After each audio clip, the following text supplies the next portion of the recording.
제 이름은 고채린입니다. 지금부터 제가 하려는 이야기는 저 혼자만의 아픔이 아니라 어떤 여성이든 생각만 해도 몸서리 쳐질 상처라고 믿습니다. 이 모든 것은 어느 금요일 오후에 시작되었습니다. 분명 웃음소리로 가득했어야 할 그 오후는 결국 두려울 정도로 짙은 잿빛으로 물들고 말았습니다. 그날 서울의 하늘은 늦가을에 접어들어 공기는 차갑고 청명했습니다. 마음이 시릴 정도로 투명한 날이었습니다. 저는 딸아이 강한이 다니는 영어 유치원으로 차를 몰았습니다. 아는 올해 5살로 똑똑하고 활발하며 특히 담임 선생님인 최다혜 선생님을 무척이나 따르는 아이입니다. 제 눈에 비친 최다혜 선생님은 이상적인 교사의 표본이었습니다. 젊고 아름다우며 목소리는 감미롭고 늘 열정이 넘쳤습니다. 아이를 데리러 갈 때마다 선생님이 한 명 한 명에게 다정하게 당부의 말을 건네는 모습을 볼 수 있었습니다. 그녀의 따뜻한 눈빛은 저 같은 엄마들을 무척이나 안심하게 했습니다. 제 남편 강민준 씨도 그녀를 매우 좋아했습니다. 남편은 늘 우리 딸이 실력과 인성을 모두 갖춘 선생님을 만나 정말 행운이라고 말하곤 했습니다. 심지어 그는 반회비를 더 내거나 학용품을 추가로 구매하자고 먼저 제안하기도 했습니다. 모두 최 선생님과 아이들에게 최고의 환경을 만들어주고 싶다는 이유에서였죠. 저는 남편의 그런 세심함이 무척이나 자랑스러웠습니다. 저는 자식을 사랑하고 아이의 교육 문제까지 꼼꼼하게 챙기는 남편을 둔 제가 정말 운이 좋다고 생각했습니다. 하지만 저는 틀렸습니다. 그 관심 속에는 끔찍한 비밀이 숨겨져 있었습니다. 만약 그 운명의 오후가 아니었다면 저는 아마 가짜 행복 속에서 영원히 바보처럼 살았을지도 모릅니다. 그날 제가 도착하자 아니 달려나오며 크레파스로 그린 그림 한 장을 높이 쳐들었습니다. 엄마, 이것 봐요. 내가 그린 그림 예쁘죠? 아이는 신이 나서 자랑했습니다. 저는 몸을 숙여 아이 손에서 종이를 받아들었습니다. 아빠, 엄마, 그리고 안. 우리 세 식구를 그린 아주 순진무구한 그림이었습니다. 모두가 눈부신 태양 아래 손을 잡고 있었죠. 평범한 아이의 그림이었지만 오른쪽 아래 구석의 한 디테일이 저를 멈칫하게 했습니다. 삐뚤빼뚤한 안의 서명 옆에 붉게 칠해진 작은 하트가 있었고 그 안에는 2개의 알파벳이 겹쳐져 있었습니다. 저는 미간을 찌푸렸습니다. M과 D. 설마. 민준과 다해. 미친 생각이 스쳤지만 저는 곧바로 고개를 저어 떨쳐버렸습니다. 내가 지금 무슨 생각을 하는 거지? 그냥 아이가 그린 그림일 뿐인데 우연의 일치일 거야. 저는 미소를 지으며 딸의 머리를 쓰다듬었습니다. 우리 딸 정말 잘 그렸다. 그런데 이 하트는 뭐야? 아는 천진난만하게 대답했습니다. 이건 다혜 선생님이 그려준 거예요. 아빠랑 선생님만의 비밀인데 엄마는 모를 거라고 하시면서 그림에 그려도 된다고 했어요. 아이가 내뱉는 한마디 한마디가 제 고막의 바늘처럼 밝혔습니다. 아빠랑 선생님만의 비밀, 엄마는 모를 거라고. 목이 바싹 말라왔습니다. 저는 목소리가 떨리지 않도록 안간힘을 썼습니다. 무슨 비밀인데? 엄마한테 말해줄 수 있어? 저도 잘 몰라요. 그냥 아빠랑 다혜 선생님이 자주 속삭이면서 웃으셨어요. 다혜 선생님이 민준 아빠는 세상에서 제일 멋진 남자라고 했어요. 저한테 바비 인형도 엄청 많이 사준다고 약속하셨고요. 제 입가에 미소가 굳어버렸습니다. 온몸의 피가 차갑게 식는 것 같았습니다. 저는 더 이상 아무것도 묻지 않고 묵묵히 아이의 손을 잡고 차로 향했습니다. 집으로 돌아오는 내내 머릿속은 수천 개의 질문으로 뒤엉켰습니다. 아이의 순진한 말은 칼날보다 더 깊은 상처를 냈습니다. 저는 아이가 잘못 들었거나 선생님의 말을 오해했을 거라고 스스로를 진정시키려 했었습니다. 남편과 최 선생님 사이에 그런 일이 있을 리가 없어. 그들은 그저 학부모와 교사 관계, 맑고 존중받아야 할 관계일 뿐이야. 그날 밤 민준 씨가 퇴근했을 때 저는 아무렇지 않은 척했습니다. 딸의 그림을 꺼내 그에게 자랑했습니다. 여보, 이것 봐. 오늘 아니 우리 가족을 그렸어. 하트 안에 알파벳까지 창의적으로 넣었네. 저는 그의 표정에서 눈을 떼지 않고 말했습니다. 민준 씨는 그림을 힐끗 보더니 희미하게 한번 웃고는 말했습니다. 애들 장난인데 뭘 신경 써. 그의 반응은 너무나도 평온했습니다. 의심스러울 정도로 평온했죠. 평소 같았다면 신이 나서 그림 하나하나 뜯어보며 딸을 칭찬하기에 바빴을 겁니다. 하지만 오늘 그는 마치 위험한 물건이라도 되는 듯 그것을 피했습니다. 제 안의 의심은 점점 더 커져만 갔습니다. 그날 밤 저는 도저히 잠을 이룰 수 없었습니다. 그에게 등을 돌리고 누워 깊이 잠든 척했지만 어둠 속에서 제 눈은 말똥말똥했습니다. 딸의 말, 민준 씨의 태도, 모든 것이 제 마음속을 휘저으며 출구 없는 혼돈을 만들어냈습니다. 그에게 직접 물어봐야 할까? 아니면 혼자 알아봐야 할까? 만약 물어봤는데 그저 오해였다면 우리 결혼은 예전 같을 수 있을까? 하지만 만약 사실이라면 저는 더 이상 생각하고 싶지 않았습니다. 새벽녘 민준 씨가 깊이 잠들었을 때 저는 조용히 침대에서 빠져나왔습니다. 신선한 공기가 헝클어진 생각들을 정리할 시간이 필요했습니다. 거실로 내려와 소파에 주저앉았습니다. 창백한 달빛이 창문을 통해 들어와 바닥에 차가운 빗줄기를 드리웠습니다. 무언가 해야만 했습니다. 이런 의심과 자책 속에서 살 수는 없었습니다. 저는 스스로 진실을 밝혀내기로 결심했습니다. 다음 날 아침 민준 씨가 출근할 때 저는 제 차를 정비소에 맡겨야 한다고 말했습니다. 그의 차를 빌려 아이를 등원시키고 장을 보겠다고 했죠. 민준 씨는 조금도 의심하지 않았습니다.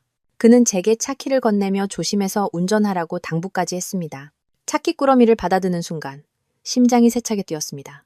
아이를 유치원에 데려다 준 후 저는 바로 집으로 가지 않았습니다. 한적한 주차장으로 차를 몰아 시동을 끄고 수색을 시작했습니다. 제가 무엇을 찾고 있는지 저도 몰랐습니다.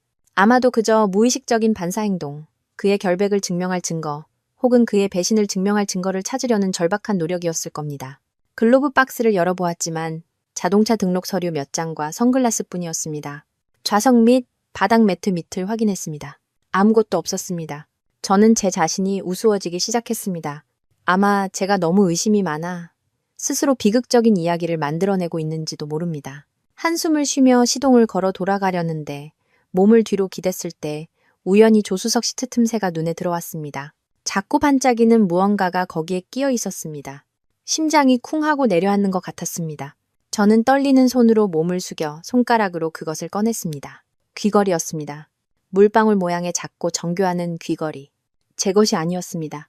저는 이런 귀걸이를 가진 적이 한 번도 없었습니다. 이건 분명 다른 여자의 것이었습니다. 이 조수석에 앉았던 여자. 마땅히 저만의 자리여야 할 그 자리에. 저는 귀걸이를 손바닥 안에 꽉 쥐었습니다. 그것의 날카로운 모서리가 살을 파고드는 것 같았습니다. 주변의 모든 것이 흐릿해졌습니다.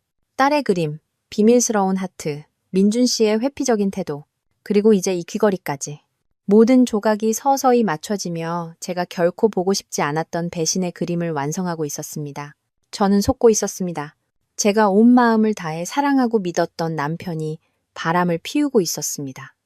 그리고 그 세 번째 인물은 제 딸이 그토록 사랑하는 바로 그 선생님일 가능성이 매우 높았습니다. 울분이 목구멍까지 차올랐습니다. 하지만 이상하게도 눈물은 나지 않았습니다. 아마도 고통이 너무 커서 눈물마저 말라버린 모양입니다. 저는 그저 남편의 고급 승용차 안에서 배신의 증거물을 꽉 쥔 채 제 심장이 산산조각 나는 것을 느끼며 앉아 있었습니다. 저의 행복한 연극은 이제 막을 내릴 시간이었습니다. 하지만 저는 침묵 속에서 막을 내리지는 않을 겁니다. 이것이 전쟁이라면 패배자는 제가 아닐 것입니다. 저는 심호흡을 하고 막 치밀어 오르던 연약함을 떨쳐냈습니다. 모든 것을 명확히 밝혀내야 합니다. 배신자와 상간녀가 가장 비싼 대가를 치르게 할 완벽한 증거를 수집해야 합니다. 제 이야기는 이제 막 시작되었고 앞으로 수많은 풍파가 기다리고 있을 것입니다. 민준 씨의 차에서 그 귀걸이를 발견한 운명의 그날 이후 제 삶은 완전히 뒤바뀌었습니다. 겉으로 저는 여전히 현명한 아내이자 헌신적인 엄마였습니다. 여전히 일찍 일어나 아침 식사를 준비했고 남편의 셔츠를 한 장 한 장 빳빳하게 다렸으며 매일 아침 미소로 그를 배웅하고 매일 밤 문 앞에서 그를 기다렸습니다. 하지만 제 안에서는 폭풍이 울부짖고 있었습니다. 제가 짓는 미소 하나하나, 제가 건네는 다정한 말 한마디 한마디는 모두 치밀하게 계산된 연기였습니다. 저는 연기하고 있었습니다. 아무것도 모르는 아내의 역할을 완벽하게 소화해내고 있었죠. 제 적들이 경계심을 풀도록 말입니다. 이제 제 적은 하나가 아니라 둘이었습니다. 제 남편 민준 씨와 제가 한때 매우 존경했던 최다의 선생님. 저는 맹목적으로 행동할 수 없다는 것을 알았습니다. 지금 질투에 눈이 멀어 소란을 피우는 것은 스스로를 궁지에 몰아넣는 것과 다름없었습니다. 그들은 딱 잡아댈 것이고 주인 없는 귀걸이 하나만 가진 저는 모든 사람 눈에 망상에 빠진 미친 여자로 비칠 뿐이었습니다. 안 돼. 증거가 필요했습니다. 부인할 수 없는 증거 말입니다. 저의 조사는 가상세계에서 시작되었습니다. 사람들이 현실에서 애써 감추려는 어두운 구석을 종종 드러내는 바로 그곳에서 말이죠. 저는 최다혜 선생님부터 시작했습니다. 딸 아이 반 학부모 카카오톡 단체 채팅방에 들어가 그녀의 계정을 찾았습니다. 카카오톡 이름은 초록빛 다혜. 프로필 사진은 바람에 흩날리는 민들레 홀씨였습니다. 그녀의 겉모습처럼 맑고 순수한 이미지였죠. 저는 그녀의 프로필을 훑어보았습니다. 전체 공개로 설정되어 있었고 대부분 유치원 활동 사진, 육아 경험을 공유하는 글, 그리고 환하게 웃는 아름다운 셀카들이었습니다. 직업을 사랑하고 아이들을 사랑하는 교사의 완벽한 프로필이었습니다. 의심스러운 점은 전혀 없었습니다. 그녀가 정말로 결백하거나 아니면 모든 흔적을 감출 만큼 너무나도 치밀하거나 저는 포기하지 않았습니다. 인스타그램으로 넘어갔습니다. 이번에는 그녀의 계정을 찾는데 시간이 더 걸렸습니다. 그녀는 실명을 사용하지 않았습니다. 한참 동안 공통 친구, 유치원의 동료 교사들을 통해 검색한 끝에 떠도는 구름이라는 이름의 계정을 찾아냈습니다. 프로필 사진은 바다 앞에 서 있는 한 여자의 뒷모습이었습니다. 클릭해서 들어가 보았습니다. 이 계정은 더 사적이었지만 몇몇 전체 공개 게시물은 볼 수 있었습니다. 여전히 여기저기 여행 다니는 사진들, 삶에 대한 철학적인 문구들이었죠. 하지만 그때 한 장의 사진이 제 눈길을 사로잡았습니다. 약 2달 전에 게시된 사진이었습니다. 그녀는 아주 고급스러운 프렌치 스타일의 카페에 앉아 있었습니다. 그녀의 손에는 카푸치노 잔이 들려 있었고 손목에는 가느다란 은팔찌가 채워져 있었습니다. 저는 그 카페의 배경이 너무나 익숙하지 않았다면 신경 쓰지 않았을 겁니다. 그곳은 바로 청담동에라 로즈 카페. 정확히 2달 전 민준 씨가 제게 부산에서 온 아주 중요한 파트너를 접대해야 한다고 말했던 바로 그 장소였습니다. 그는 심지어 제게 사진까지 찍어 보내주었습니다. 그 파트너가 아주 까다로워서 조용하고 사적인 장소를 좋아한다고 말했었죠. 저는 서둘러 휴대폰 갤러리를 다시 열어 민준 씨가 보냈던 사진을 찾아냈습니다. 여기 있군. 그는 카페의 한쪽 구석을 찍었고 커피잔과 수첩이 있었지만 사람은 없었습니다. 파트너가 사진 찍는 것을 싫어한다고 했었죠. 저는 2장의 사진을 나란히 놓았습니다. 촬영 각도는 달랐지만 특징적인 크리스탈 샹들리에, 벽에 걸린 유화, 그리고 커피잔 받침 접시의 문양까지 알아볼 수 있었습니다. 모든 것이 완벽하게 일치했습니다. 심장이 세차게 뛰었습니다. 이게 과연 우연의 일치일까? 아니면 남편의 그 중요한 파트너가 바로 그녀였을까? 이 의심은 독약처럼 서서히 제 온몸의 세포로 스며들었습니다. 저는 계속해서 과거를 되짚어보며 지난 반년 동안 있었던 민준 씨의 갑작스러운 출장, 야근, 손님, 접대들을 모두 떠올리려 애썼습니다. 떠올릴수록 등골이 오싹했습니다. 약 3개월 전, 민준 씨는 새로운 프로젝트를 시찰하기 위해 제주도에 이틀간 출장을 가야 한다고 했습니다. 그는 심지어 공항에서 찍은 사진, 협재 해수욕장 사진까지 보내주며 증명했습니다. 하지만 공교롭게도 바로 그 주말 이틀 동안 최다혜 선생님 또한 갑작스러운 집안일을 이유로 유치원에 휴가를 냈습니다. 저는 이 사실을 알고 있었습니다. 그날 딸 아이반이 대체 교사에게 수업을 받았고 카톡 단체방의 학부모들이 꽤 많이 이야기했었기 때문입니다. 그때는 아무 생각도 하지 않았지만 이제 와서 보니 전혀 관련 없어 보이던 두 사건이 경고 신호처럼 떠올랐습니다. 저는 떠도는 구름의 인스타그램을 다시 훑어보았습니다. 정확히 그 시점에 그녀는 아무런 사진도 게시하지 않았습니다. 그렇게 자주 SNS를 업데이트하는 사람이 여행 이틀 동안 갑자기 잠잠해졌다고? 아니면 흔적을 남기고 싶지 않았던 걸까? 저는 위험한 수를 두기로 결심했습니다. 예전에 여러 쇼핑 동호회에 가입하기 위해 만들어 두었던 부계정을 사용해 떠도는 구름에게 팔로우 신청을 보냈습니다. 저는 초조하게 기다렸습니다. 몇 시간 후 그녀가 수락했다는 알림을 받았습니다. 아마 제 계정에 유치원의 다른 학부모들이 공통 친구로 많이 있으니 경계하지 않은 모양입니다. 저는 그녀의 비밀 세계로 들어가는 문을 연 것 같았습니다. 그녀가 친구들에게만 공유한 게시물들을 보기 시작했습니다. 여전히 아름다운 사진들, 의미 없는 글귀들이었죠. 하지만 청춘의 여행이라는 이름의 사진 앨범 하나가 제 주의를 끌었습니다. 그 안에는 그녀가 고급 리조트나 휴양지에서 찍은 사진이 아주 많았습니다. 그녀는 늘 혼자 가거나 혼자 찍은 사진만 올렸습니다. 하지만 몇몇 셀카 사진에서 그녀의 선글라스에 어렴풋이 비친 한 남자의 실루엣을 발견했습니다. 이미지는 매우 흐릿해서 식별할 수 없었습니다. 그러다 한 장의 사진을 보고 저는 얼어붙었습니다. 그녀는 요트 위에 앉아 있었고 뒤로는 부산의 웅장한 바다가 펼쳐져 있었습니다. 그녀는 하얀색 맥시 드레스를 입고 있었고 머리카락은 바람에 흩날렸습니다. 아주 아름다운 사진이었지만 저를 아연실색하게 만든 것은 그녀가 쓰고 있는 야구 모자였습니다. 그것은 한 골프 클럽 로고가 밝힌 카키색 모자였습니다. 바로 작년 민준 씨 생일에 제가 선물한 바로 그 모자였습니다. 제가 직접 고른 것이라 절대로 헷갈릴 리 없었습니다. 눈앞에 모든 것이 무너져 내리는 것 같았습니다. 더 이상 의심이 아니었습니다. 이것은 증거였습니다. 함께 찍은 사진은 한 장도 없었지만 이 믿기 힘든 우연의 일치들이 모든 것을 말해주고 있었습니다. 매일 밤 저와 함께 잠자리에 드는 제 남편이 이를 핑계로 한 거짓말을 이용해 몰래 애인을 데리고 전국을 누비며 호의호식했던 겁니다.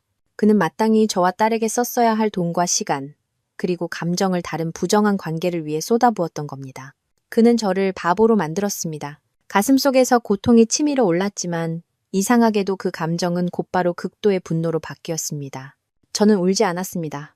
그저 컴퓨터 화면 속에서 행복하게 웃고 있는 그녀의 미소를 뚫어지게 쳐다볼 뿐이었습니다. 그녀는 정말 아름답게 웃고 있었습니다. 승리자의 미소였죠. 하지만 그녀는 그 미소가 얼마 가지 못할 것이라는 사실을 모르고 있었습니다. 저는 그 의심스러운 게시물과 사진들을 모두 조심스럽게 화면 캡처했습니다. 그것들을 암호로 잠긴 별도의 폴더에 저장했습니다. 이것들은 아직 간접적인 증거일 뿐이었습니다. 그들을 쓰러뜨리기에는 아직 힘이 부족했습니다. 저는 더 명확한 것, 그들이 절대로 부인할 수 없는 것들이 필요했습니다. 저의 조사는 이제 겨우 절반을 지났을 뿐입니다. 제 사냥감들은 아직도 태평하게 덫이 서서히 조여오고 있다는 사실을 전혀 모른 채 지내고 있었습니다. 저는 인내해야만 했습니다. 정말로 침착해야 했습니다. 저는 스스로에게 다짐했습니다. 이것은 더 이상 바람난 남편을 되찾기 위한 싸움이 아니다. 이것은 제 자신의 명예를 되찾고 제 딸의 미래를 지키기 위한 전쟁이다. 저는 제 딸이 거짓 위에 세워진 가정에서 자라게 두지 않을 겁니다. 그리고 우리 가정을 파괴한 그들이 평온하게 살도록 내버려 두지도 않을 겁니다. 이 연극의 결말은 제가 직접 쓸 것입니다. 그들이 결코 상상조차 할 수 없는 결말로 말입니다. 그 다음 며칠은 제 인생에서 가장 긴 시간이었습니다. 저를 배신한 사람과 한 집에서 살고 한 식탁에서 밥을 먹고 한 침대에서 자는 것은 끔찍한 고문이었습니다. 매일 아침 민준 씨가 넥타이를 매고 제가 골라준 향수를 뿌리며 출근 전 달콤한 작별 인사를 할 때마다 저는 목구멍에서 역겨움이 치밀어 오르는 것을 느꼈습니다. 그는 어디로 가는 걸까? 일하러? 아니면 비밀스러운 데이트 장소로? 그는 너무나도 연기를 잘했습니다. 흠잡을 데 없는 모범적인 남편 역할이었죠. 그의 위선이 완벽할수록 저는 제 역할을 더 완벽하게 해내야 했습니다. 저는 여전히 다정했고 여전히 관심을 보였으며 심지어 먼저 그의 일에 대해 묻기도 했습니다. 제주도 프로젝트는 잘 진행되고 있어요? 부산 파트너는 많이 까다로워요? 제 질문 하나하나는 보이지 않는 칼날이었지만 그는 전혀 눈치채지 못했습니다. 그는 여전히 업무의 어려움, 자신이 짊어진 압박감에 대해 터터부재, 도도불절 이야기했습니다. 저는 귀 기울여 듣고 공감하며 고개를 끄덕였지만 마음속에는 무한한 경멸만이 가득했습니다. 저는 간접적인 증거들을 손에 넣었지만 그것만으로는 아직 부족했습니다. 더 직접적인 무언가가 필요했습니다. 그의 거짓말의 그물 전체를 벗겨낼 수 있는 것. 그리고 기회는 어느 화요일 밤에 찾아왔습니다. 제가 전혀 예상치 못했던 기회였습니다. 그날 민준 씨는 꽤 늦게 밤 11시가 다 되어서야 집에 돌아왔습니다. 중요한 고객을 만나 술을 꽤 많이 마셨다고 했습니다. 그의 몸에서는 술 냄새가 진동했고 걸음걸이는 약간 비틀거렸습니다. 저는 서둘러 그를 부축해 침실로 데려갔습니다. 늘 그랬듯 그의 옷을 갈아입히고 따뜻한 물수건으로 얼굴을 닦아주었습니다. 그는 침대에 쓰러지듯 누웠고 거의 곧바로 잠에 빠져들었습니다. 규칙적인 코골이 소리가 울려 퍼졌습니다. 저는 조용히 그의 더러워진 옷을 정리했습니다. 그의 정장 재킷을 들었을 때 주머니에서 무언가 묵직한 것이 만져졌습니다. 손을 넣어 보았습니다. 그의 두 번째 휴대폰이었습니다. 휴식 시간에 방해받지 않기 위해 업무용으로만 쓴다고 했던 바로 그 휴대폰. 그는 항상 그것을 몸에 지니고 다니며 제가 절대 만지지 못하게 했습니다. 하지만 오늘은 아마 너무 취해서 그것을 숨기는 것을 잊어버린 모양입니다. 저는 휴대폰을 화장대 위에 올려놓았습니다. 심장이 북처럼 울렸습니다. 이것이 내가 기다리던 기회일까? 이걸 봐도 될까?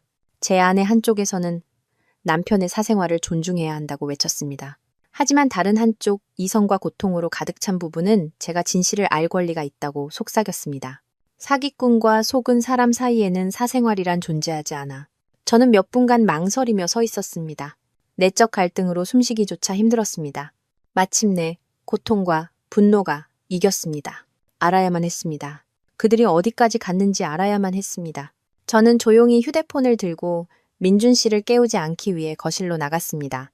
소파에 앉아 휴대폰을 쥔 손이 떨렸습니다. 심호흡을 하며 마음을 가다듬었습니다. 전원 버튼을 누르자 화면이 켜졌고 비밀번호가 전혀 걸려있지 않은 것을 보고 심장이 멎는 듯 했습니다.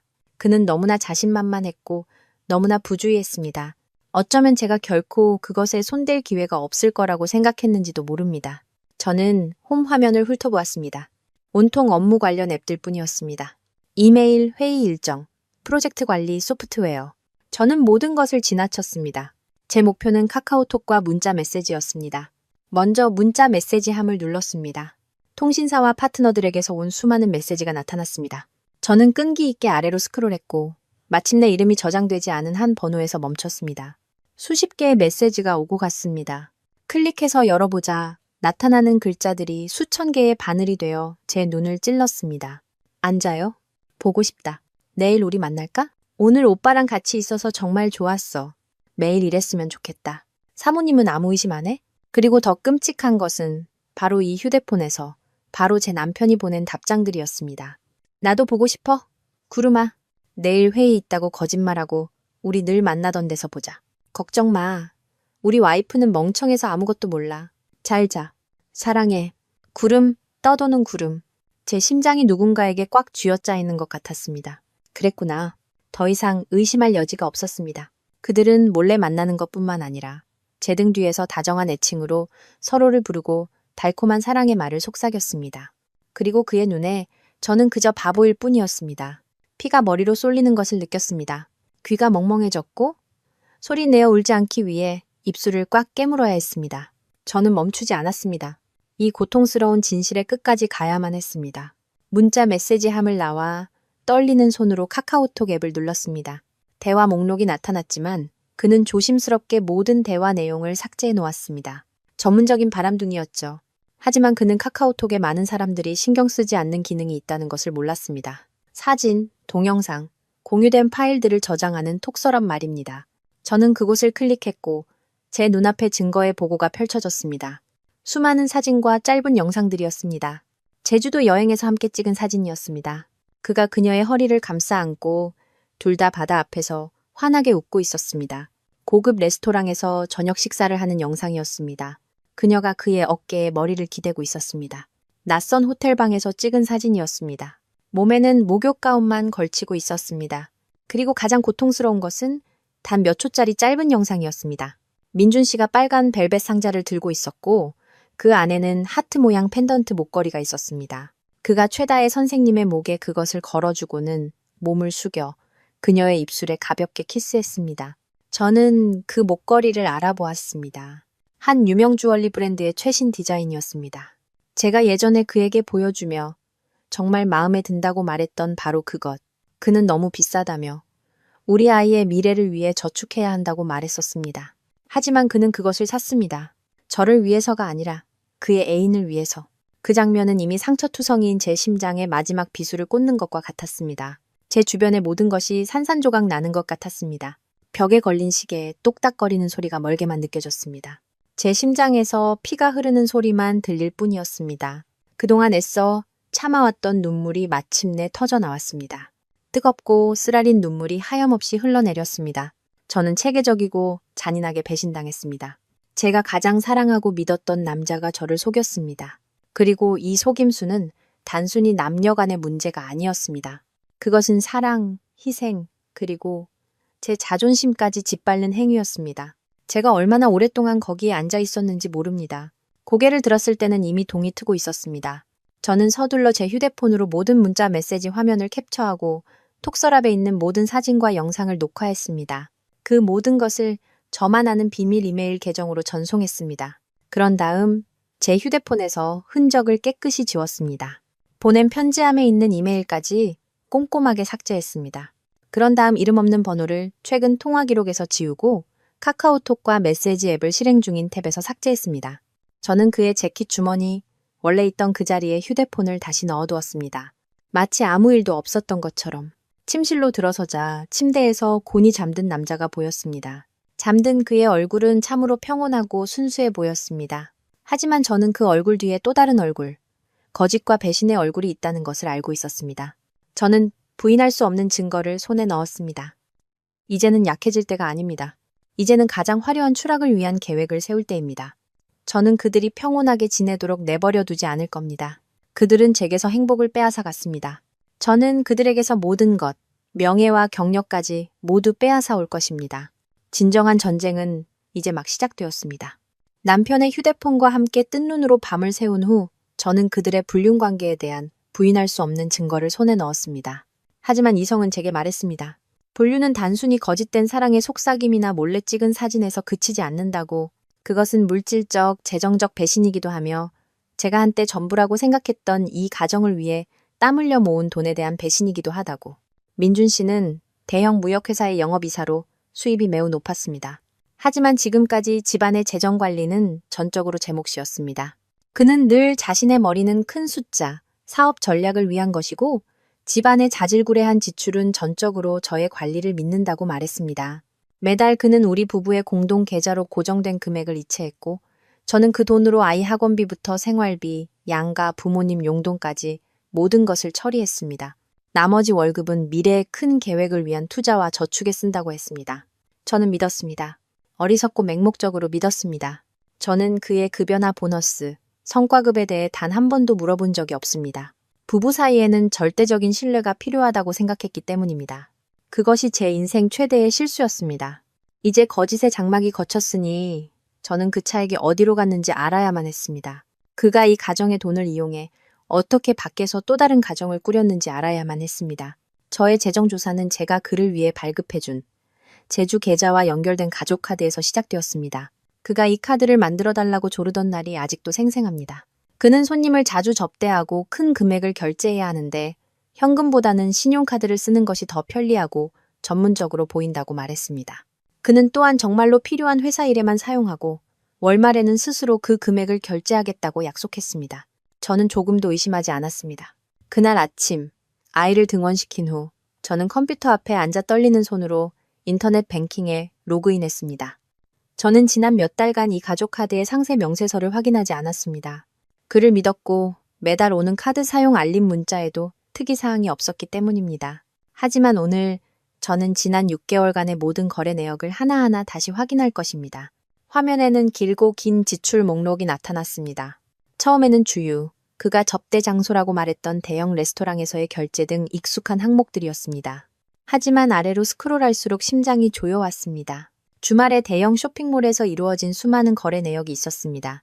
제가 감히 유리창 너머로만 바라보던 고급 여성복 브랜드에서의 카드 결제, 고가의 화장품, 향수 가게에서의 수많은 영수증, 그리고 제가 영상에서 봤던 그 하트 펜던트 목걸이를 파는 바로 그 주얼리 매장에서의 큰 금액 결제를 보고 저는 얼어붙었습니다. 거래 날짜는 그가 갑작스러운 회의로 아주 늦게 들어온다고 거짓말했던 날과 정확히 일치했습니다. 그렇다면 그는 바로 제 통장의 돈으로 애인에게 줄 선물을 산 것이었습니다. 그는 저를 바보로 만들고 남편의 애인이 목에 걸고 있는 선물을 제 손으로 직접 결제하게 한 셈이었습니다. 속에서 메스꺼움이 치밀어 올랐지만 경악은 거기서 끝나지 않았습니다.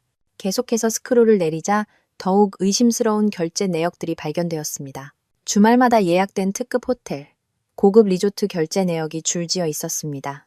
저는 최다의 인스타그램 앨범 청춘의 여행과 대조해 보았습니다. 일치했습니다. 모든 것이 잔인할 정도로 일치했습니다.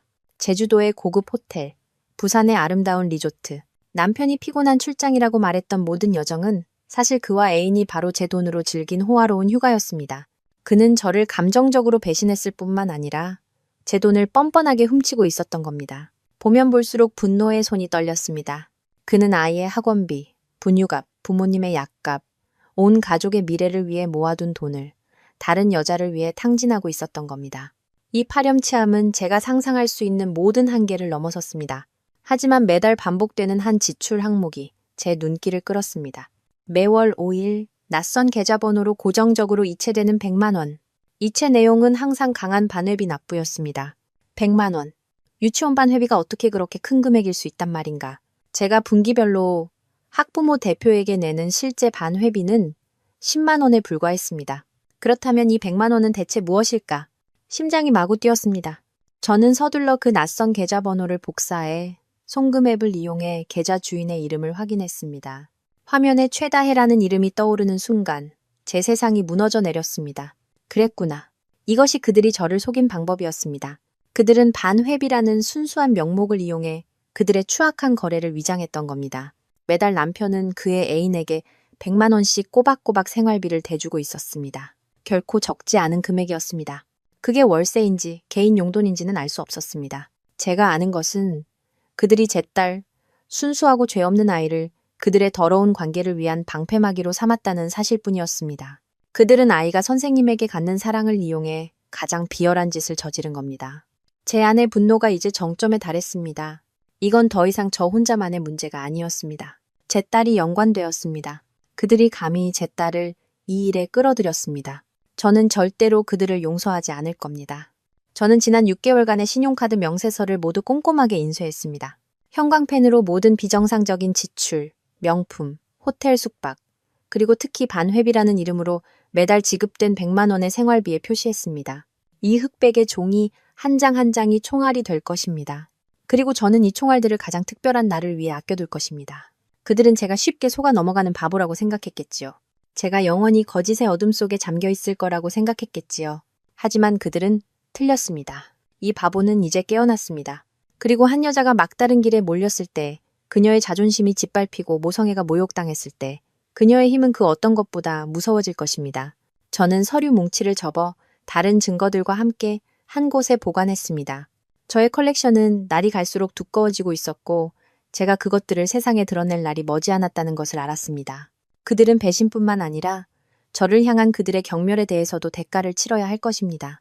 매달 100만 원짜리 반회비의 진실을 알게 된 후 아이를 유치원에 데려다 줄 때마다 저는 더 이상 최다의 선생님을 예전처럼 존경의 눈빛으로 바라보지 않았습니다. 대신 사교적인 미소 뒤에 숨겨진 차가운 시선으로 그녀를 면밀히 관찰했습니다. 그녀는 여전했습니다. 여전히 아름답고 다정했으며 아이들 한 명 한 명에게 친절했습니다. 하지만 이제 제 눈에는 그녀의 모든 행동이 역겨울 정도로 가식적으로 보였습니다. 그녀의 미소, 그녀의 달콤한 목소리, 모든 것이 상간녀라는 자신의 진짜 얼굴을 가리기 위해 그녀가 만들어낸 연극의 일부였습니다. 저를 가장 걱정되고 고통스럽게 만든 것은 바로 제 딸이었습니다. 아는 여전히 최 선생님을 졸졸 따랐고 숨김없는 애정으로 늘 그녀에 대해 이야기했습니다. 아이의 순수한 모습을 볼 때마다 가슴이 미어졌습니다. 이 잔인한 진실로부터 아이를 어떻게 보호해야 할까? 자신이 그토록 믿고 사랑했던 선생님이 바로 자기 가정을 파괴하는 사람이라는 것을 알게 되었을 때 아이가 상처받지 않게 하려면 어떻게 해야 할까? 저는 아이의 변화에 더 주의를 기울이기 시작했습니다. 최근 들어 아이는 제가 사준 적 없는 작고 예쁜 장난감들을 집에 가져오기 시작했습니다. 리본 모양 머리핀, 귀여운 동물 모양 지우개. 제가 물어보면 아이는 그저 해맑게 대답했습니다. 다혜 선생님이 주셨어요, 엄마. 제가 착해서 상으로 주셨대요. 처음에는 그저 선생님이 학생에게 주는 작은 선물이라고 생각했습니다. 하지만 선물은 날이 갈수록 값비싸졌습니다. 어느 날 오후 아이를 데리러 갔을 때 아이가 최신 버전의 바비 인형을 꼭 껴안고 있는 것을 보았습니다. 반짝이는 파티 드레스와 액세서리까지 모두 갖춘 종류였습니다. 저는 그 가격이 결코 저렴하지 않다는 것을 잘 알고 있었습니다. 놀라서 물었습니다. 아나, 인형 정말 예쁘다. 누가 사줬어? 아이는 기쁘게 자랑했습니다. 다혜 선생님이 사주셨어요, 엄마. 이건 비밀인데 친구들한테는 자랑하지 말고 엄마한테만 하래요. 나중에는 엄청 큰 인형의 집도 사주신다고 했어요. 저는 할 말을 잃었습니다. 평범한 유치원 교사가 어디서 돈이 나서 학생에게 이렇게 비싼 선물을 자주 사준단 말인가? 그 돈이 그녀의 돈이 아니라면, 남편이 매달 주는 그 100만 원을 이용해 제 딸을 매수하고 있는 것이 아니라면, 그녀는 제 남편을 빼앗는 것뿐만 아니라 제 딸의 마음까지 빼앗으려 하고 있었습니다. 그녀는 아이의 마음속에서 제 자리를 대신하고 아이를 자신의 편으로 만들고 싶어 했습니다. 이 음모는 너무나 악랄하고 잔인했습니다. 그들은 저를 속인 것뿐만 아니라 어린아이의 순수한 영혼을 도구로 물들이고 있었습니다. 제 안의 증오가 불길처럼 치솟아 마지막 남은 자제력마저 태워버렸습니다. 당장이라도 그녀 앞으로 달려가 모든 것을 폭로하고 싶었습니다. 하지만 저는 그렇게 하지 않았습니다. 그것이 현명한 해결책이 아니라는 것을 알았기 때문입니다. 유치원에서 소란을 피우는 것은 제 딸에게만 피해를 줄 뿐입니다. 다른 계획이 필요했습니다. 아이에게 상처를 주지 않으면서 그녀가 대가를 치르게 할 계획. 그날 밤 저는 아이와 이야기를 나누기로 결심했습니다. 최 선생님과 아빠에 대해 직접적으로 묻지는 않았습니다. 아이가 어른들의 복잡한 사정을 이해하기에는 너무 어리다는 것을 알았기 때문입니다. 저는 그저 아이를 품에 안고 속삭였습니다. 우리 사랑하는 안, 엄마 사랑해? 아이는 고개를 마구 끄덕였습니다. 네, 세상에서 엄마를 제일 사랑해요. 저는 미소를 지었습니다. 마음이 조금 따뜻해졌습니다. 그럼 엄마한테 하고 싶은 비밀 얘기 있어? 엄마랑 아는 제일 친한 친구잖아. 친한 친구 사이에는 비밀이 없는 거야. 아는 잠시 망설였습니다. 아이는 크고 맑은 눈으로 저를 바라보더니 마치 다른 사람이 들을까봐 두렵다는 듯 제 귀에 속삭였습니다. 엄마, 이거 얘기하면 아빠랑 다혜 선생님한테는 말하면 안 돼요. 약속할게. 저는 심장이 더 빨리 뛰기 시작하는 것을 느끼며 말했습니다. 가끔 제가 유치원에서 낮잠 잘 때 아빠가 유치원에 오는 걸 봤어요, 엄마. 저는 그대로 굳어버렸습니다. 민준 씨가 점심시간에 유치원에? 그는 제게 점심시간에는 너무 바빠서 보통 사무실에서 도시락으로 대충 때우고 바로 일한다고 말했었습니다. 아빠가 왜 오셨는데? 저는 최대한 침착하게 목소리를 유지하려 했었습니다. 잘 모르겠어요. 아빠랑 다혜 선생님이 교구실로 들어가는 걸 봤어요. 다혜 선생님이 문도 닫았어요. 아빠랑 선생님이 이야기하면서 킥킥 웃는 소리가 들렸어요. 한 번은 제가 일찍 깼는데 다혜 선생님이 울고 계셨어요. 아빠가 다혜 선생님을 안아주면서 등을 토닥여주고 있었어요. 꼭 제가 칭얼거릴 때 아빠가 저를 달래주는 것처럼요. 엄마, 아이가 들려주는 한마디 한마디가 제 머리를 망치로 내리치는 것 같았습니다. 그렇다면 그들은 제 딸이 잠든 바로 그곳, 유치원에서 버젓이 데이트를 했던 것이었습니다. 그들은 순수한 교육의 현장을 그들의 병적인 불륜 드라마의 무대로 만들었던 겁니다. 그들에게는 이제 염치라는 것이 조금도 남아있지 않았습니다. 하지만 가장 끔찍한 디테일은 아직 남아있었습니다. 아는 순진한 목소리로 계속 말했습니다. 엄마, 다혜 선생님이 새로운 놀이도 가르쳐줬어요. 행복한 가족이라는 놀이인데요. 그 놀이에서는 민준 아빠가 왕자님이고 다혜 선생님은 공주님, 그리고 저는 왕자님과 공주님의 딸이에요. 선생님이 엄마는 왕자님을 가둬둔 못된 마녀라고 했어요. 공주님과 저의 임무는 마녀 손에서 왕자님을 구해내는 거예요. 저는 제 귀를 의심했습니다. 온몸에 피가 끓어오르는 것 같았습니다. 그녀가 감히 제 딸의 머릿속에 그런 해로운 것들을 주입했단 말인가? 그녀가 감히 아이의 친엄마인 저를 못된 마녀라고 불렀단 말인가? 이건 더 이상 상간녀의 행동이 아니었습니다. 이건 교사의 탈을 쓴 악마의 행동이었습니다. 그녀는 제 결혼 생활뿐만 아니라 저의 신성한 모녀 관계까지 망가뜨리려 하고 있었습니다. 그녀는 제 딸이 자신의 친엄마를 미워하게 만들고 싶어 했습니다. 이 잔인함은 제 인내의 한계를 넘어섰습니다. 저는 딸을 품에 꼭 껴안았습니다. 눈물이 하염없이 흘러내렸습니다. 하지만 저는 더 이상 슬픔 때문에 우는 것이 아니었습니다. 분노와 원통함에 울었습니다. 아이는 제가 우는 것을 보고 당황하며 작은 손으로 제 눈물을 닦아주었습니다. 엄마, 울지 마세요. 엄마는 마녀 아니에요. 엄마는 제 예쁜 여왕님이잖아요. 아이의 말은 제게 평온을 되찾게 해주는 진정제 같았습니다. 그래, 나는 여왕이야. 그리고 여왕은 절대로 마녀 앞에서 무너지지 않아. 저는 결심을 굳혔습니다. 제 딸을 이 해로운 환경에 단 하루도 더 머물게 할 수 없었습니다. 그리고 저 악마가 교육이라는 이름으로 계속 활동하게 둘 수도 없었습니다. 저는 그녀의 진짜 얼굴을 벗겨낼 것입니다. 저와 민준 씨 앞에서뿐만 아니라 모든 사람 앞에서 저는 그녀가 다시는 고개조차 들 수 없게 만들 것입니다. 그리고 저는 이 추락의 무대로 가장 완벽한 장소가 어디인지 이미 알고 있었습니다. 안과의 눈물 젖은 대화 이후 저는 단 1초도 지체할 수 없다는 것을 알았습니다. 제 딸이 매일같이 최다혜를 마주해야 하는 것은 아이의 영혼이 해로운 말들로 갉아먹히는 것과 같았습니다. 하지만 갑자기 아이를 유치원에 보내지 않거나 전학시킬 수도 없었습니다.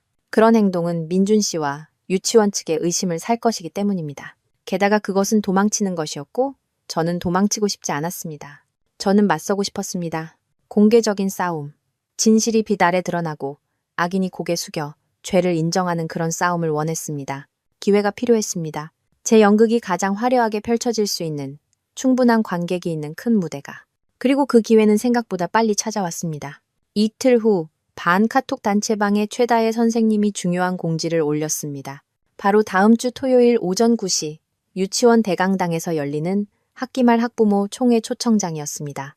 총회에는 전체 학년의 학부모와 유치원 운영위원회가 모두 참석할 예정이었습니다. 총회의 목적은 아이들의 학습 과정을 총결산하고 더 중요하게는 지난 학기 동안 우수한 성과를 거둔 교사들을 표창하는 것이었습니다. 그 글을 읽는 순간 심장이 세차게 뛰었습니다. 바로 이거야. 이것이 내가 찾던 무대야. 운영위원회, 동료 교사들, 그리고 가장 중요하게는 그녀에게 자녀를 믿고 맡긴 모든 학부모가 모이는 학부모 총회. 우수교사의 진짜 얼굴을 폭로하기에 이보다 더 완벽한 장소는 없었습니다. 저는 휴대폰 화면을 뚫어지게 쳐다보며 정이라는 이름의 치밀한 계획을 세우기 시작했습니다. 이 계획은 최다의 한 사람만을 겨냥한 것이 아니라 민준 씨까지 포함된 것이었습니다. 저는 그들 두 사람이 제가 직접 세운 무대 위에서 함께 빛나도록 만들 것입니다. 저는 단체방에 답장을 보냈습니다. 우리 부부 모두 반드시 참석하겠다고. 최다혜는 곧바로 하트 이모티콘과 함께 메시지를 보냈습니다. 네, 채린 어머님. 아니, 부모님께서는 항상 아이 교육에 관심이 많으시네요. 정말 감사드립니다. 그녀의 가식적인 메시지를 읽으며 저는 비웃음을 흘렸습니다. 마음껏 감사해도 그 감사를 받는 건 이번이 마지막일 테니까. 제가 가장 먼저 해야 할 일은 수집한 모든 증거를 정리하는 것이었습니다. 컴퓨터 앞에 앉아 비밀 폴더를 열었습니다. 사랑을 속삭이는 메시지 캡처 화면들, 여행지에서 함께 찍은 사진들, 호텔에서의 친밀한 영상, 그리고 수상한 지출 내역이 빼곡한 신용카드 명세서 사본까지 모든 것이 여기 완전하고 명확하게 있었습니다. 하지만 이 이미지들을 그냥 보여주는 것만으로는 부족했습니다. 저는 이야기를 만들고 싶었습니다. 시작과 절정, 그리고 결말이 있는 이야기. 보는 이들이 눈을 뗄 수 없고 모든 디테일을 믿게 만들 수 있는 이야기. 저는 영상을 만들기로 결심했습니다. 기술에는 서툴렀지만 다행히 시각 디자인을 전공하는 사촌 동생 박시우가 있었습니다. 저는 그에게 전화해 남편에게 줄 결혼기념일 깜짝 영상을 만들어야 한다고 거짓말했습니다. 모든 사진과 영상 파일을 그에게 보냈습니다. 물론 노출을 피하기 위해 민준 씨와 최다혜의 얼굴은 조심스럽게 가린 후였습니다. 저는 사진들을 시간 순서대로 배열하고 짧지만 날카로운 자막을 넣어달라고 요청했습니다. 예를 들어 그들이 제주도에서 찍은 사진 옆에는 남편의 고된 출장이라는 자막을, 100만 원짜리 명세서 옆에는 특별한 반회비라는 자막을, 그리고 그가 그녀에게 목걸이를 걸어주는 영상 옆에는 아내가 그토록 원했던 선물이라는 자막을. 저는 바로 그 잔인한 대비를 이용해 그들의 거짓말을 부각시키고 싶었습니다. 배경음악도 신중하게 골랐습니다. 시작은 제 평온했던 결혼 생활처럼 부드럽고 잔잔한 멜로디로, 중간 부분 불륜의 증거가 나타나기 시작하면 음악은 점점 빠르고 극적으로 변하고, 마지막 모든 것이 드러났을 때는 무서울 정도의 침묵만이 남도록. 저는 이 영상이 복수의 걸작이 되기를 바랐습니다. 그들의 위선적인 얼굴에 날리는 강력한 한 방이 되기를. 사촌 동생이 영상을 완성하기를 기다리는 동안 저는 계획의 다음 단계를 실행했습니다. 총회에서 제 계획을 순조롭게 실행할 수 있도록 도와줄 동맹이 필요했습니다. 저는 즉시 학부모 대표인 김메리 언니를 떠올렸습니다. 메리 언니는 솔직하고 친절하며 다른 학부모들 사이에서 신망이 두터운 분이었습니다. 저는 조용한 카페에서 언니를 만났습니다. 처음에는 암시만 하려 했지만 언니의 진실된 눈빛을 보고 모든 사실을 털어놓기로 결심했습니다. 대표적인 증거 몇 가지를 보여주었습니다. 메리 언니는 이야기를 듣고는 경악했고 이내 분노했습니다. 세상에, 믿을 수가 없네. 우리가 그렇게 존경하던 최다혜 선생님이 이런 짓을 했다니? 그것도 유치원 안에서? 정말 용납할 수 없는 일이야. 언니는 분노에 찬 얼굴로 테이블을 가볍게 내리쳤습니다. 언니의 반응을 보고 저는 사람을 제대로 찾았다는 것을 알았습니다. 저는 제 계획을 언니에게 설명했습니다. 다가오는 학부모 총회에서 모든 것을 공개하여 운영위원회와 모든 사람이 알게 하고 저의 공정성을 되찾고 타락한 교사로부터 우리 아이들을 보호하고 싶다고 말했습니다. 메리 언니는 1초도 망설이지 않고 즉시 고개를 끄덕였습니다. 채린 씨, 걱정 마요. 내가 지지할게요. 이건 더 이상 채린 씨 가족만의 문제가 아니에요. 우리 학부모 전체의 명예가 걸린 일이야. 내가 도와줄게요. 채린 씨가 모든 것을 발표할 충분한 시간을 확보하고 아무도 막지 못하게 할게요. 메리 언니의 지지를 얻자 저는 마치 큰 힘을 얻은 것 같았습니다. 이 전쟁에서 저는 더 이상 혼자가 아니었습니다. 모든 것이 준비되었습니다. 시한폭탄은 설치되었습니다. 저는 그저 토요일이 오기를, 제가 기폭장치를 누를 그 순간을 침착하게 기다리기만 하면 되었습니다. 민준 씨, 그리고 최다혜. 마지막 행복한 날들을 마음껏 즐겨. 그 학부모 총회가 끝나면 지옥이 당신들 두 사람을 기다리고 있을 테니까. 학부모 총회가 열리기 전 마지막 일주일은 숨막히는 긴장감 속에서 흘러갔습니다. 겉으로 우리 가족은 평소와 다름없이 지냈습니다. 저는 여전히 민준 씨가 좋아하는 음식을 만들었고 그의 일에 대해 물었으며 매일 밤 함께 TV를 보았습니다. 하지만 집안의 공기는 달라졌습니다. 보이지 않는 거리감, 우리 둘 다 느끼고 있었지만 아무도 입 밖으로 꺼내지 않는 차가운 기운이 무겁게 내려앉아 있었습니다. 어쩌면 민준 씨는 제가 그냥 사소한 일로 토라져 있다고 생각했는지도 모릅니다. 아니면 자신의 사적인 세계에 너무 바빠 제 변화를 알아챌 여유조차 없었는지도.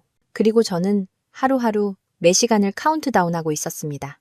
이 거짓된 평온의 매 순간은 고문과도 같았지만 견뎌내야 한다는 것을 알았습니다. 이것은 거대한 폭풍전의 마지막 고요함이었습니다. 제가 선택한 길의 끝까지 가기 위해서는 냉철한 머리와 강철 같은 심장을 유지해야 했습니다. 총회 전날인 금요일 밤, 저는 성대한 저녁 식사를 준비하기로 결심했습니다. 일찍부터 장을 봐서 가장 신선하고 좋은 재료들을 사왔습니다. 랍스터, 한우. 평소에는 너무 비싸서 잘 사지 않던 것들이었습니다. 이것이 우리 가족으로서의 마지막 저녁 식사가 되기를 바랐습니다. 그것은 죽어버린 결혼 생활에 대한 작별 인사였고 동시에 내일 있을 생사를 건 전투를 앞둔 제 자신을 진정시키는 방법이기도 했습니다. 민준 씨가 집에 돌아왔을 때 그는 정성껏 차려진 음식과 레드와인 한 병을 보고 매우 놀랐습니다. 오늘 무슨 특별한 날이야? 그가 약간의 호기심과 함께 기쁜 표정으로 물었습니다. 저는 미소를 지었습니다. 자연스럽게 보이기 위해 온 힘을 다해 쥐어짠 미소였습니다. 아무 날도 아니에요. 그냥 우리 부부끼리 로맨틱한 저녁 식사하고 싶어서요. 요즘 당신 일하느라 너무 힘들었잖아요. 저는 와인을 잔에 따라 그에게 건넸습니다. 민준 씨는 잔을 받았습니다. 저를 보는 그의 눈빛이 조금 이상했습니다. 스쳐 지나가는 죄책감. 그리고는 금세 사라졌습니다. 아마도 저의 갑작스러운 관심이 그의 죄책감을 조금이나마 자극한 모양입니다. 하지만 저는 그것이 배신자의 본성을 바꿀 수 없다는 것을 알았습니다. 우리는 침묵 속에서 식사했습니다. 나이프와 포크가 부딪히는 소리가 유난히 어색하게 들렸습니다. 어색한 분위기를 깨기 위해 민준 씨는 일에 대해, 프로젝트와 계약에 대해 이야기하기 시작했습니다. 저는 그저 조용히 들으며 가끔 맞장구를 쳐주었습니다. 저는 제 맞은편에 앉은 남자를 바라보았습니다. 한때 온 마음을 다해 사랑했던 남자, 평생을 함께할 거라고 생각했던 남자. 그는 여전했습니다. 여전히 신사답고 말솜씨도 좋았습니다. 하지만 왜 이리도 낯설게 느껴지는 걸까요? 마치 우리 사이에 보이지 않는 벽이 세워진 것 같았습니다. 거짓과 배신으로 쌓아 올린 벽. 갑자기 민준 씨가 내일 있을 학부모 총회 이야기를 꺼냈습니다. 내일 예쁜 옷 입고 와. 당신이 총회에서 제일 예뻤으면 좋겠어. 그가 웃으며 말했지만 그의 눈은 다른 곳을 향해 있었습니다. 저는 와인 한 모금을 마셨습니다. 입안에 퍼지는 씁쓸한 맛이 지금 제 심정과 똑같았습니다. 저는 그의 눈을 똑바로 쳐다보며 놀라울 정도로 평온한 목소리로 말했습니다. 물론이죠. 저도 내일 총회가 아주 기대돼요. 듣자 하니 최다혜 선생님이 이번 학기 최우수 교사로 표창 받으신다던데 우리 딸이 그렇게 훌륭한 선생님께 배우고 있다니 당신도 자랑스럽지 않아요? 제 질문에 민준 씨는 잠시 멈칫했습니다. 그는 약간 당황했지만 금세 자연스러운 표정을 되찾았습니다.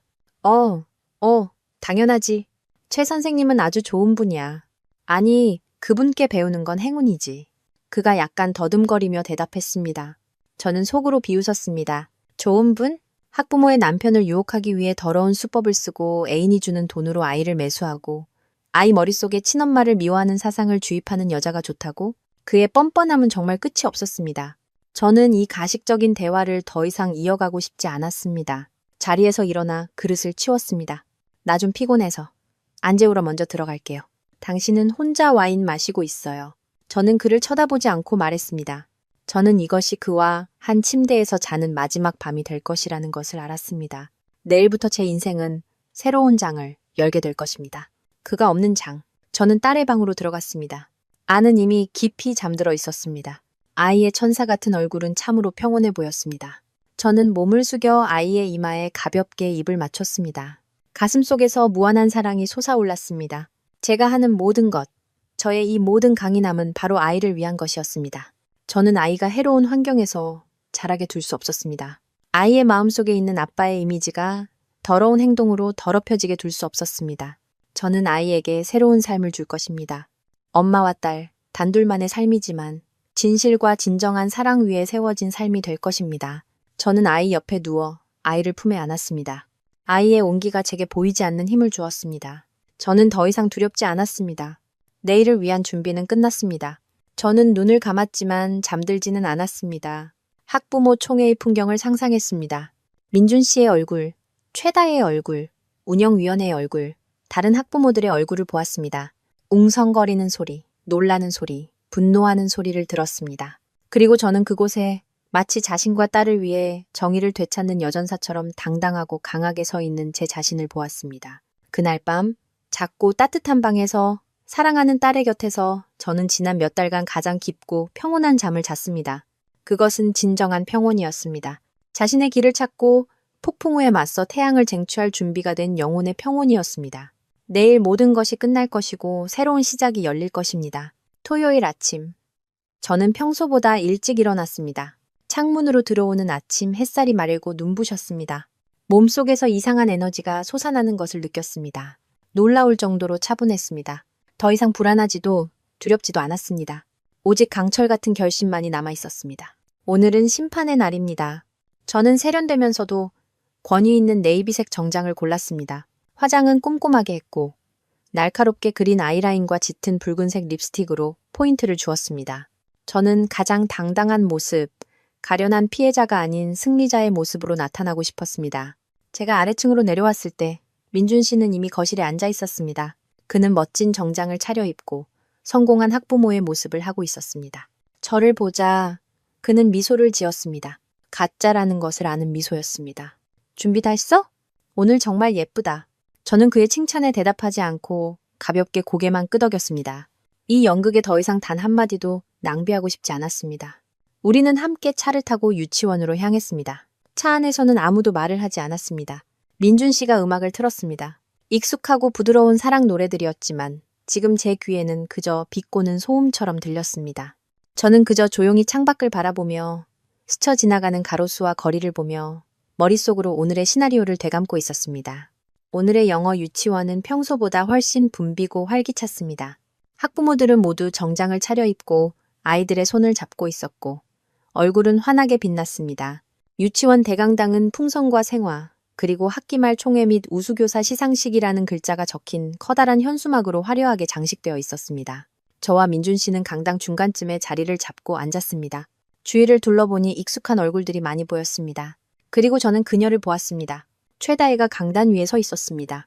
그녀는 고운 분홍색 한복을 입고 있었고 긴 머리는 부드럽게 웨이브져 있었습니다. 그녀는 학부모 한 명 한 명에게 미소로 인사하고 있었습니다. 참으로 아름답고 순수해 보였습니다. 그녀가 공들여 쌓아온 헌신적이고 아이들을 사랑하는 교사의 이미지 그대로였습니다. 우리 부부를 보자. 그녀는 손을 흔들었고 미소는 더욱 환해졌습니다. 민준 씨도 웃으며 손을 흔들어 답했습니다. 저만이 꼼짝 않고 앉아 있었습니다. 차가운 시선으로 그녀를 똑바로 쳐다보았습니다. 제 시선을 느꼈는지 그녀의 입가 미소가 살짝 굳었지만 이내 다시 평소대로 돌아왔습니다. 연기를 참 잘하는군. 하지만 막이 내렸을 때 과연 언제까지 연기할 수 있을지 궁금했습니다. 총회가 시작되었습니다. 원장 선생님이 나와 지난 학기 동안 유치원이 이룬 성과를 총결산했습니다. 그 후 각 반담임 선생님들의 보고가 이어졌습니다. 선생님들이 차례로 나와 아이들의 학습 및 생활 상황에 대해 발표했습니다. 저는 앉아서 들었지만 속은 불타는 듯 했습니다. 저는 그저 기다리고 있었습니다. 가장 중요한 순간을. 거의 1시간 후 사회자가 나와 흥분된 목소리로 말했습니다. 그리고 이제 오늘 행사에서 가장 기다리셨을 순서입니다. 바로 교육에 헌신적으로 공헌하신 우수교사분들을 표창하고 시상하는 시간입니다. 그리고 놀랍게도 올해 학기 최우수 교사의 영예는 다시 한번 입세 일반 담임이신 최다혜 선생님께 돌아갔습니다. 강당 전체가 뜨거운 박수 소리로 가득 찼습니다. 학부모들은 모두 존경의 눈빛으로 최다혜를 향했습니다. 제 옆에 앉은 민준 씨도 아주 크게 박수를 쳤고 그의 얼굴은 마치 자신의 성과인 양 자랑스러움으로 가득 차 있었습니다. 저는 그를 보았다가 시상 음악 속에서 무대로 걸어나가는 최다혜를 보았습니다. 참으로 잘 어울리는 한 쌍이었습니다. 성공한 학부모, 우수교사, 완벽한 연극이었습니다. 최다혜는 단상에 서서 원장 선생님으로부터 꽃다발과 상장을 받았습니다. 그녀는 고개를 숙여 감사 인사를 하고 소감 발표를 위해 마이크 앞으로 걸어갔습니다.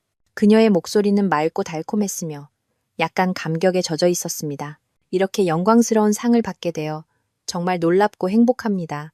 저를 항상 믿고 지원해주신 원장님과 운영위원회에 진심으로 감사드립니다. 또한 항상 곁에서 도와주신 동료 선생님들께도 감사드립니다. 그리고 특히 모든 학부모님들께 깊은 감사의 말씀을 전하고 싶습니다. 바로 여러분의 신뢰와 동행, 그리고 지지가 제가 제 임무를 완수할 수 있었던 가장 큰 원동력이었습니다. 그녀는 강당 전체를 한번 둘러보며 말했습니다. 그녀의 시선이 저를 스쳐 지나갈 때 저는 그 안에서 도전적인 빛을 보았습니다. 오늘의 성공을 이루기까지 그녀는 자랑스러운 목소리로 계속했습니다. 가장 중요한 것은 전문 지식뿐만 아니라 교육자로서의 도덕성이었다고 생각합니다. 우리는 아이들에게 지식뿐만 아니라 사람이 되는 법을 가르쳐야 합니다. 정직함, 인애, 그리고 친절함을 가르쳐야 합니다. 그것이야말로 우리 아이들의 미래를 위한 가장 튼튼한 기반이 될 것입니다. 강당은 다시 한번 박수 소리로 가득 찼습니다. 모두가 그녀의 고결한 말에 고개를 끄덕이며 찬사를 보냈습니다. 도덕성, 정직함, 인애. 저는 듣고 있자니 웃음이 터져 나올 것만 같았습니다. 다른 사람의 가정을 파괴하고 어린아이 머릿속에 증오심을 심어주는 자가 감히 여기 서서 도덕에 대해 설교한단 말인가? 그녀의 뻔뻔함은 정말로 정점에 달했습니다. 그녀의 연기는 이제 끝내야 할 시간이었습니다. 저는 학부모 대표인 메리 언니를 쳐다보았습니다. 언니도 저를 보며 살짝 고개를 끄덕였습니다. 바로 신호였습니다. 저는 심호흡을 했습니다. 재킷 주머니 속에 든 모든 진실이 담긴 USB를 꽉 쥐었습니다. 이 연극의 막을 내리는 사람은 바로 제가 될 것입니다. 최다혜의 위선적인 연설에 대한 박수 소리가 채가시기도 전에 그녀가 무대 위에서 만족스러운 미소를 짓고 있을 때 저는 벌떡 일어났습니다. 강당 앞 모든 사람의 시선이 즉시 저에게로 쏠렸습니다. 갑작스러운 침묵이 공간 전체를 뒤덮었습니다.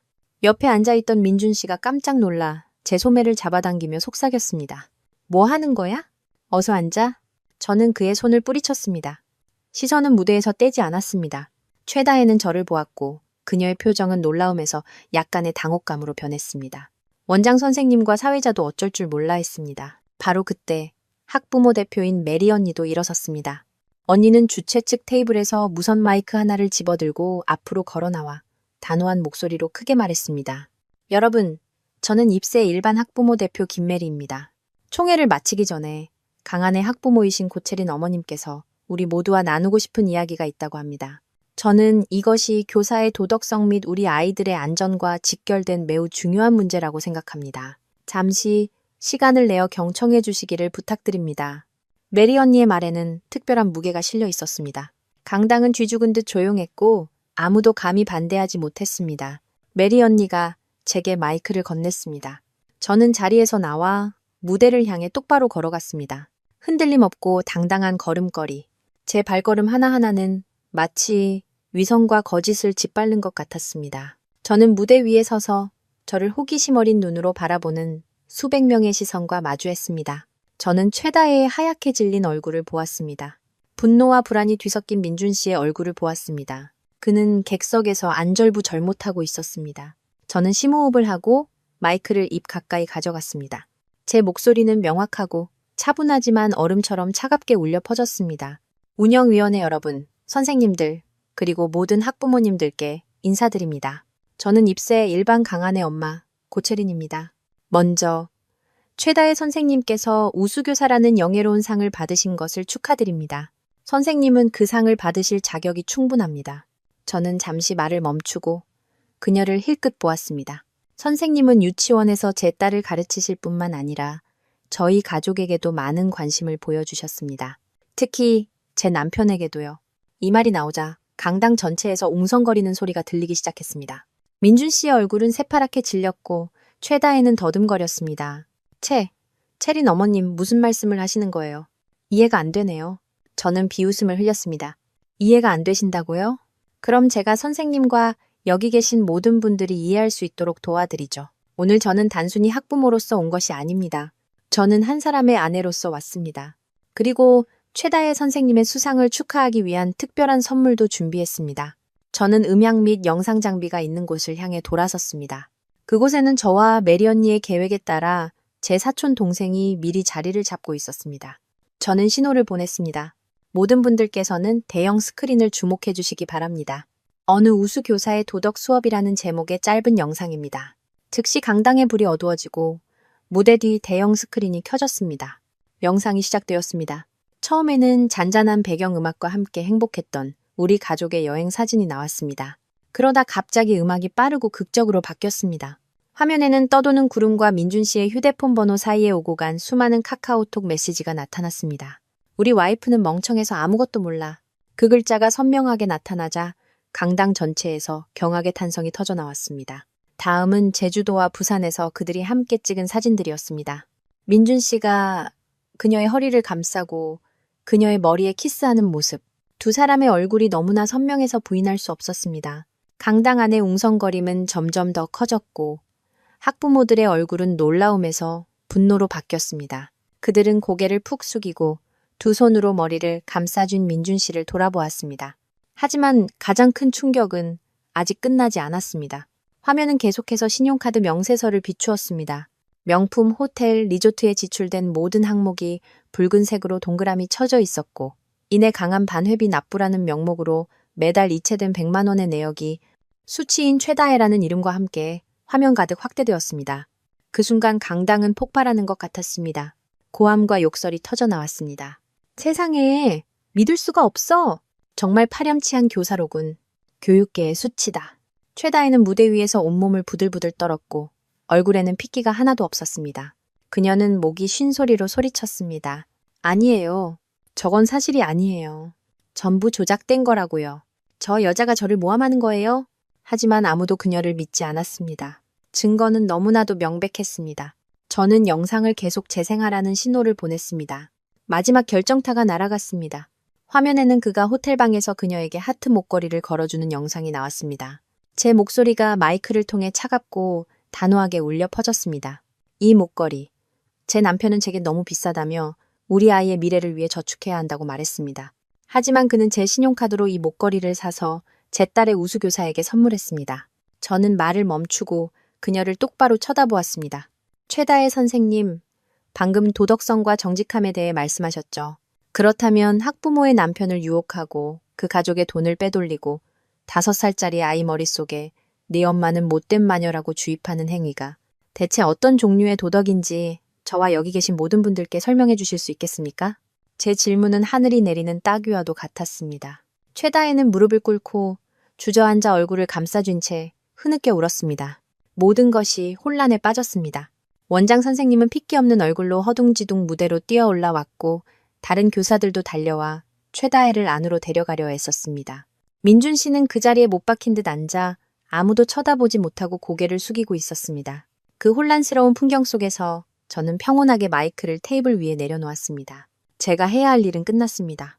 저는 무대에서 내려와 한쪽 구석에서 메리 언니가 돌봐주고 있던 딸에게로 똑바로 걸어갔습니다. 아이를 안아 올려 품에 꼭 껴안았습니다. 아이는 긴장감을 느꼈는지 제 품에 파고들었고 눈가는 붉어져 있었습니다. 저는 아이의 귀에 속삭였습니다.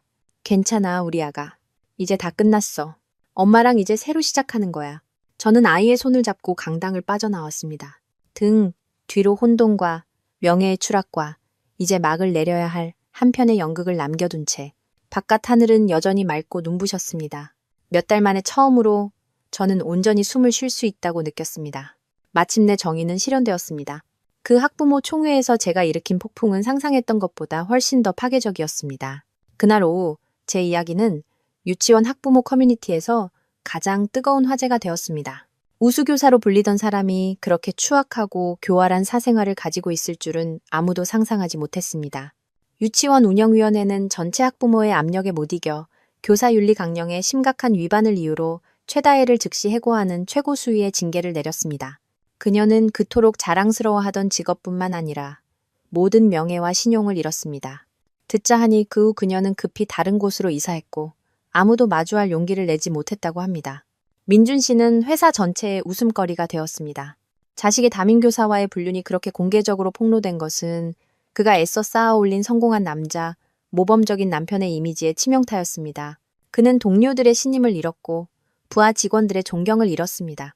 큰 계약은 취소되었고 영업이사 자리도 더 이상 지킬 수 없게 되었습니다. 그는 단 하루아침에 모든 것을 잃었습니다. 그날 밤 그는 집에 돌아왔습니다. 더 이상 예전처럼 멋지고 자신감 넘치는 모습이 아니었습니다. 그는 폐잔병처럼 비참해 보였습니다. 그는 제 앞에 무릎을 꿇고 울며 용서를 빌었습니다. 모든 것이 실수였고 최다의 유혹에 넘어갔으며 여전히 저와 아이를 너무나 사랑한다고 말했습니다. 하지만 그 말을 듣는 제 마음은 텅 비어 있었습니다. 제 심장은 이미 오래전에 죽어버렸습니다. 용서라는 단어는 더 이상 제 사전에 없었습니다. 일어나요. 저는 평온한 목소리로 말했습니다. 모든 건 끝났어요. 이혼 서류는 이미 준비해놨어요. 내일 제 변호사가 당신에게 연락할 거예요. 민준 씨는 얼어붙었습니다. 아마 제가 이렇게 단호할 줄은 몰랐을 겁니다. 그는 계속해서 매달리며 옛 추억을 이야기했습니다. 하지만 제게 그 모든 추억은 이제 거짓으로 더럽혀졌을 뿐이었습니다. 더 이상 미련은 없었습니다. 저 자신과 딸을 해방시키고 싶을 뿐이었습니다. 그 후의 법적 다툼은 신속하게 진행되었습니다. 제가 가진 부인할 수 없는 증거들 덕분에 법원은 제 편을 들어주었습니다. 저는 아내 단독 양육권을 갖게 되었고 공동 재산이었지만 대부분 저와 저희 집안의 기여로 마련된 집도 제 소유가 되었습니다. 민준 씨는 빈손으로 나가야 했고 딸이 성인이 될 때까지 매달 양육비를 지급해야 하는 책임을 지게 되었습니다. 그는 자신의 배신에 대해 너무나도 비싼 대가를 치렀습니다. 그 후의 날들은 저와 딸이 새로운 삶을 다시 쌓아가는 시간이었습니다. 저는 안을 더 맑은 환경의 새로운 유치원으로 옮겼습니다. 아이가 어른들의 좋지 않은 일에 영향을 받지 않고 다시 시작할 수 있는 곳으로. 저 또한 아이와 더 많은 시간을 보내고 대화하며 아이의 보이지 않는 마음의 상처를 치유하는 데 힘썼습니다. 점차 아이는 다시 밝아졌고 맑은 미소가 아이의 입가에 다시 피어났습니다. 아이가 행복해하는 모습을 보며 저의 모든 결정이 옳았다는 것을 알았습니다. 저는 너무나 많은 아픈 기억이 담긴 예전 집을 팔았습니다. 그 돈으로 더 작지만 아늑하고 햇살과 꽃이 가득한 발코니가 있는 아파트를 샀습니다. 매일 아침 일어나 직접 두 모녀의 아침 식사를 준비하고 매일 오후 아이를 데리러 가 함께 놀고 책을 읽어주었습니다. 제 삶은 그 어느 때보다 단순하고 평온해졌습니다. 부서진 결혼 생활은 제게서 순수함과 믿음을 앗아갔지만 동시에 값비싼 교훈을 주었습니다. 그것은 제게 강해지는 법, 스스로를 지키는 법, 그리고 가장 중요하게는 제 자신을 사랑하고 존중하는 법을 가르쳐 주었습니다. 저는 더 이상 남편에게만 의지해 사는 여자가 아니었습니다. 저는 제 자신의 열정을 다시 찾기 시작했습니다. 베이킹 수업과 요가 수업에 등록했습니다. 옛 친구들을 다시 만나고 사회적 관계를 넓혔습니다. 세상에는 저를 기다리는 좋은 일들이 아직 많이 있다는 것을 깨달았습니다. 어느 주말 오후 발코니에 앉아 차를 마시며 딸이 열심히 색칠 공부하는 모습을 바라보며 저는 절대적인 자유와 평온을 느꼈습니다. 과거는 뒤에 남았고 고통은 힘이 되었습니다. 저는 낡은 결혼의 잿더미 속에서 다시 태어났습니다. 저는 더 이상 민준 씨나 최다혜를 원망하지 않습니다. 삶에는 인과응보의 법칙이 있고 그들은 마땅히 받아야 할 것을 받았다고 생각합니다. 이제 저는 현재와 미래에 제 딸을 강하고 독립적이며 친절한 여성으로 키우는 일에만 집중하고 싶습니다. 제 이야기는 아마도 잘못된 길에 발을 들여놓으려는 사람들에게는 경고가 되고 배신으로 고통받는 여성들에게는 동기부여가 될 것입니다. 절대 무너지지 말고 절대 포기하지 마세요. 고통을 힘으로 바꾸세요. 일어나서 당신의 명예와 행복을 위해 싸우세요. 비가 온 뒤에는 반드시 날이 개고 폭풍우가 지나간 뒤에는 평온을 찾게 될 테니까요. 저와 제 딸의 새로운 인생은 이제야 비로소 진정으로 시작되었습니다.